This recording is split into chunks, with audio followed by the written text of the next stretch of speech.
Mas pinaigting pa ng Commission on Elections ang kanilang mga hakbang para masiguro ang maayos at mapayapang hatol ng Bayan 2025. Yan ang ulat ni Luisa Erispe.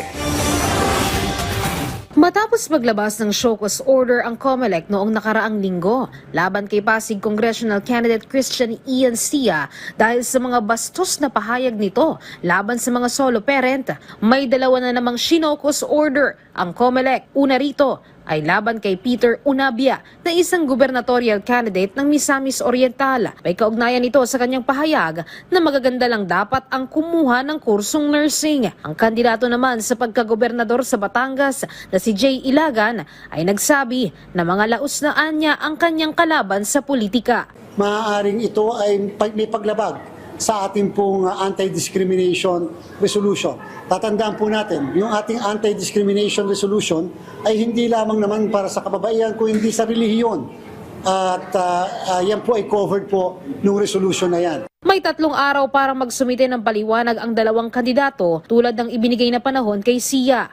Posible silang maharap sa disqualification case dahil lalabas umanong election offense ang kanilang mga naging pahayag.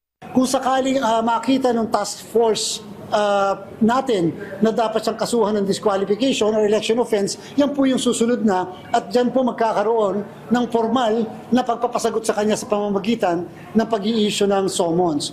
Si Sia naman, ngayon ang deadline para magsumite ng kanyang paliwanag. Kung hindi man anya ito magpasa, ay tuloy pa rin ang investigasyon ng COMELEC kung magsasampa ba sila ng disqualification case o hindi. Failure sa nasagutin at magpaliwanag ay waiver po doon sa karapatan na magpaliwanag and therefore magpuproceed po yung task force natin sa pag-determine kung dapat ba siyang kasuhan o hindi. Iniimbestigahan din naman ng COMELEC sa ngayon na ang kandidato na umano'y gumamit ng emergency alert system para i-anunsyo ang kanyang pagkandidato. Sabi ng COMELEC, kung mapapatunayang may kinalaman ang lokal na pamahalaan dito, ay posible silang managot.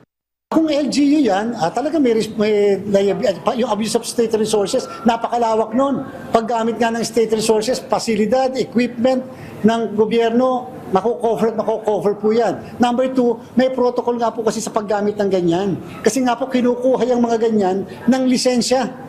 Hindi po basta-basta ka magkakaroon ng ganyan. Ikukuha mo yan ng lisensya sa National Telecommunication Commission, sa National Disaster Risk and Management Council.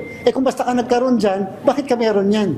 Samantala, hinggil naman sa mga kumakalat na litrato o balita na sa isang bahay umano sa Davao Region, dinala ang mga balota na gagamitin sa halalan. Paliwanag dito ng COMELEC, unang-una ay hindi ito mga balota. Ito ay mga Starlink, Ethernet equipment na gagamitin sa transmission ng mga boto sa halalan.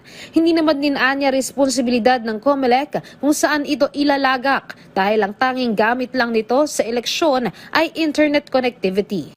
Pagka yan ay dadalhin na, isasakay muli sa truck at dadalhin na sa kung saan sila intended, yung isang miyembro ng media o kaya miyembro ng citizens ang magpabukas ng kahon para makita nilang iyan ay transmission device at hindi po balota. Luisa Erispe para sa Pambansang TV sa Bagong Pilipinas.